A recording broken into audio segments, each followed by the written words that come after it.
Doctor Hamidur. আচ্ছা, আর famous কুড়িগ্রামের নাম করা এমপির মধ্যে নাম করা আমাদের স্যার গত সংসদে চিলমারি, রৌমারি, রাজীবপুর এই 3 আসনে ছিলেন। এসে গেছে। শিক্ষা প্রতিমন্ত্রী ছিলেন, জাকির সাহেব ছিলেন আর কি। ও জাকির সাহেবের বাড়ি এখানে? ওই যে রৌমারি, চিলমারি আর রাজীবপুর এই 3টা মিলে আর কি।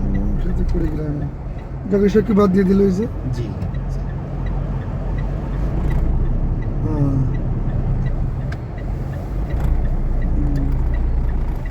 চিলির বান্ধবী মনে হয় তাদের আছে। চিলির বান্ধবী চিলাহাট। হ্যাঁ,